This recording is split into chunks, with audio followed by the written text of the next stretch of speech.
everybody, welcome to my channel.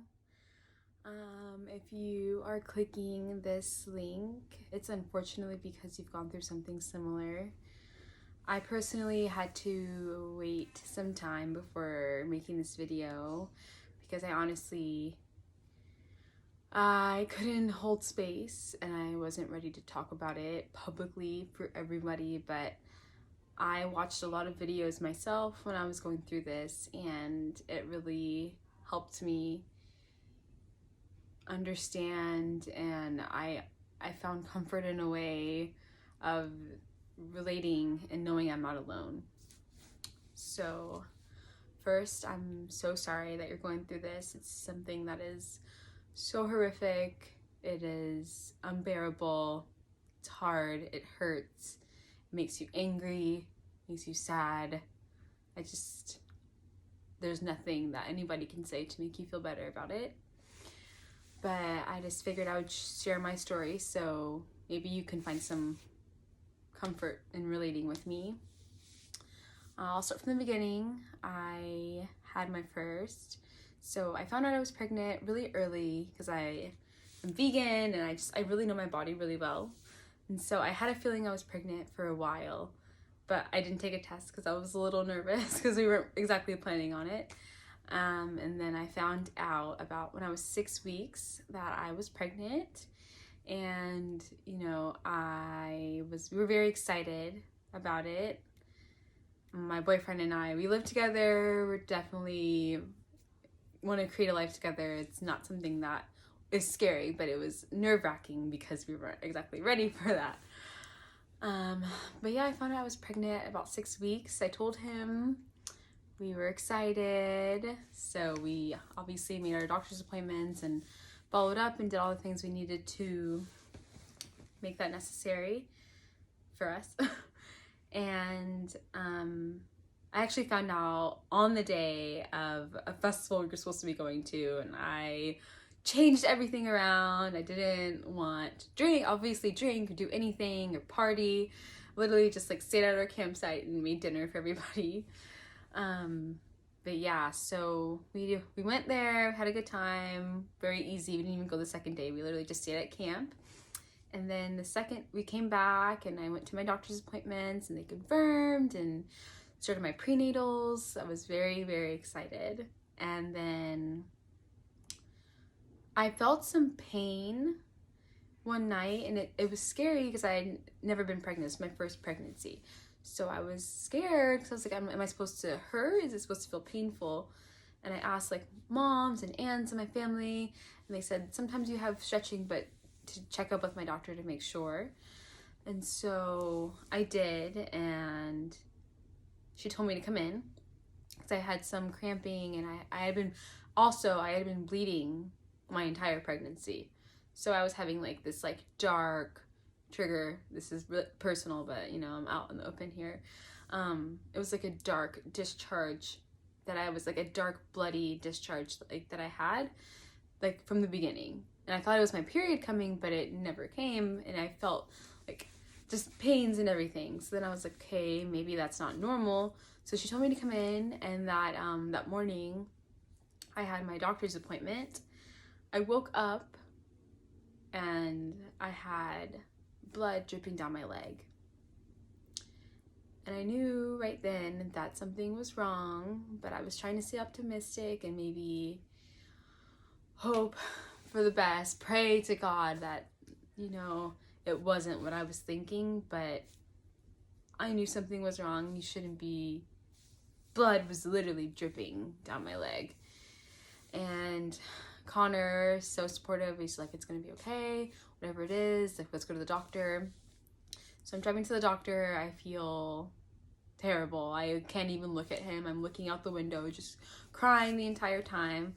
We get to my doctor's appointment, and I tell her what's going on, and she asks if I have cramps. I told her no, I'm just bleeding. And the blood, it wasn't soaking pads yet, but it was definitely new red blood. And I get there, we run some tests, we do my HGC levels to make sure I'm still pregnant. I am, and she tells me to go to the emergency room to be sure. And so I go to my emergency room that she tells me. By that time, I'm bleeding a lot.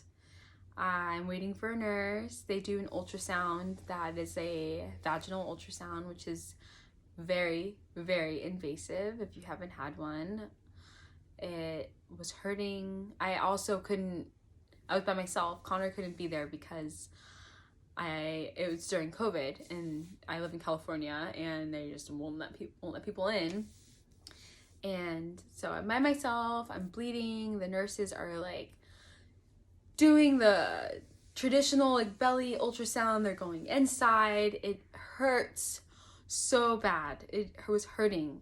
Probably because at this point now I realized I was miscarrying, but they're trying to find where the bleeding is coming from and confirm that I'm having a miscarriage.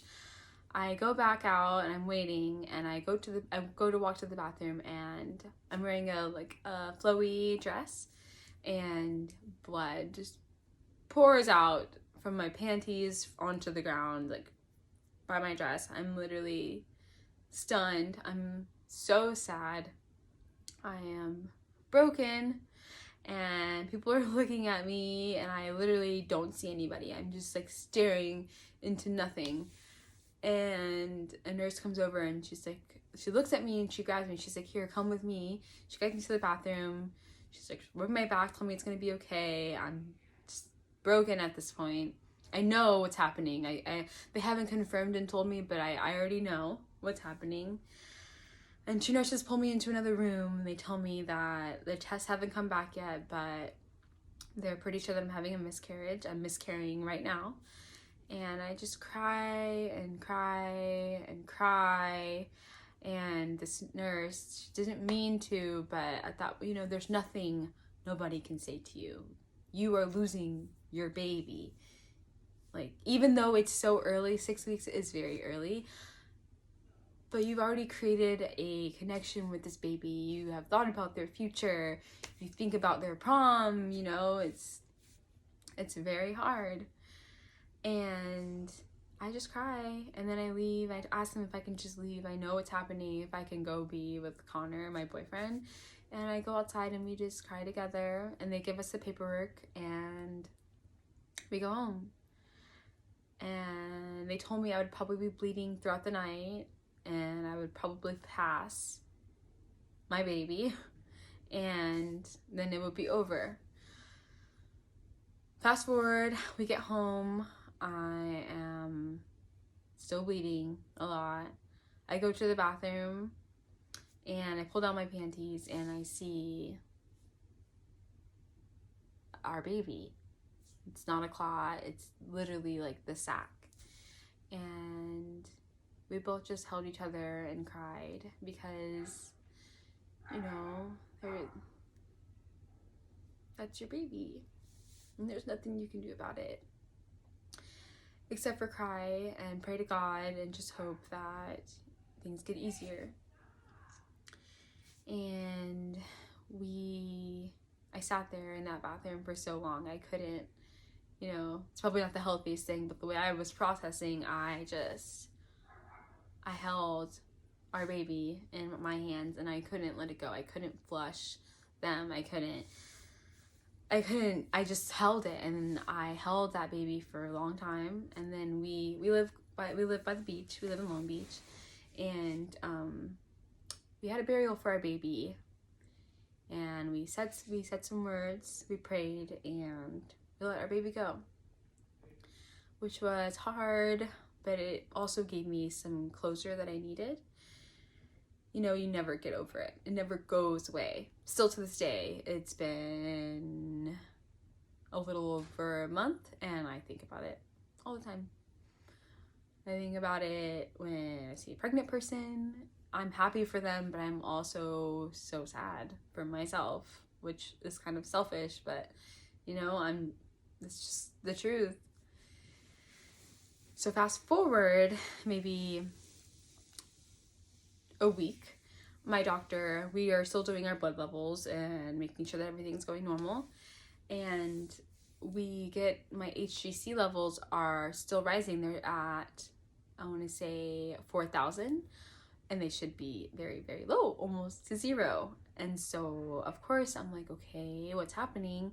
And then I go back to the doctor 2 days later, and they're up to 5,000.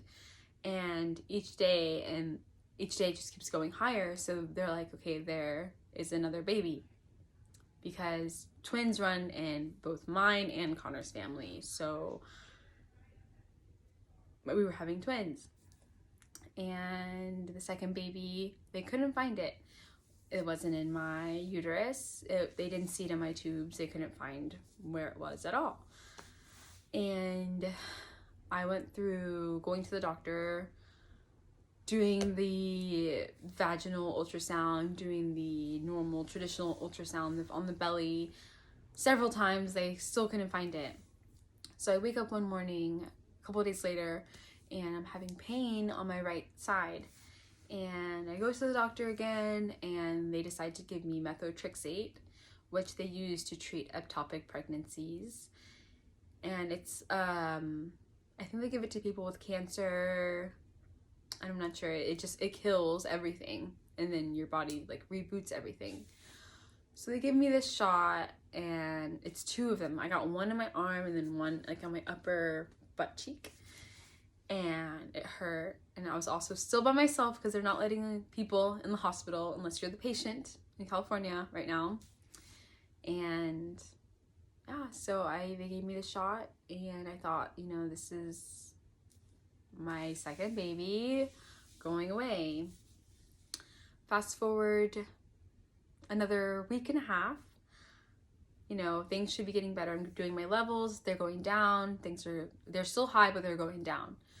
I wake up like a week and a half later. I wake up at like 1 a.m. in the morning.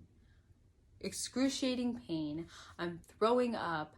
I have diarrhea, which never happens. Like, I am sick. I'm shivering, shaking. My whole body is convulsing. Like, I am not okay. And my dad ends up coming over. He calls the ambulance. They come inside. I'm not conscious. I'm conscious, but I'm not lucid.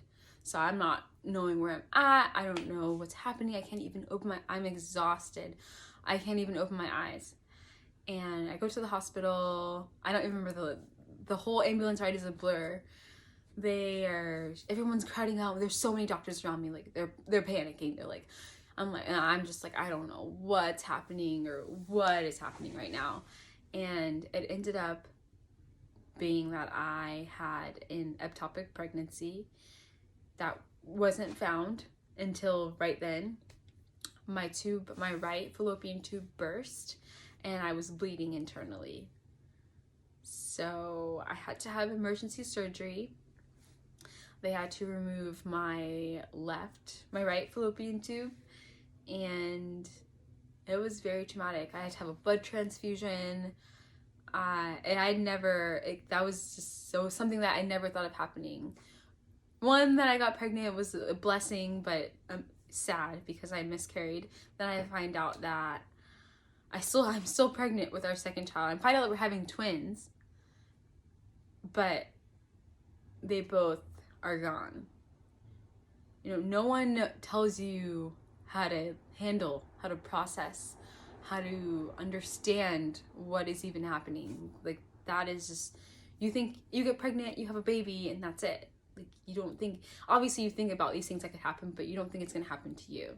And it shouldn't happen to anybody, but unfortunately I had the worst case scenario that could happen. And it is a fight every day to stay happy, to try to move forward, to not blame myself, Connor, anybody.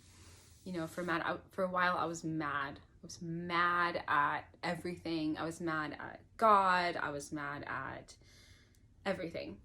And it's not healthy. But you have to process on your own, and no one can tell you how to do that. It's just not going to happen. But, fast forward to some time, and my scar, thankfully, is very minimal. And it gets better. It doesn't get easier, but time helps you move forward. And I have a huge support system. I have Connor, my family, his family. You know, we're very supported, but it doesn't take away the fact that we lost 2 of our babies, and they will always be our babies. We'll never forget them. I'll never forget being pregnant. I'll never forget the way my stomach felt. I'll never forget any of it. And I haven't lost hope. I've lost one of my tubes now, but they say because I have both of my ovaries and my left tube that we can still conceive. So when that time comes, it'll be the right time, but you know, it's a process. And watching videos on YouTube, honestly, it helped me so much that it inspired me to share my story with you and other people who have gone through this, or I don't know, who are just curious. So I hope that things get easier for you. And you know, if you want to message me, my Instagram is going to be linked below. I am always here to be there for you, because people were there for me, and it takes a village to raise a baby, and to also, when you are mourning the loss of your child, you need people to be there for you. And sometimes you don't want to talk to your family. Sometimes you just want someone else who has experienced what you're going through, because it feels like no one else is going through what you're going through. It feels like no one else can even comprehend. Like, people are just living their life and you're dead. Like, you feel dead. So I just wanted to share that, and I hope that things get a little brighter, because they will. Thank you, and good luck.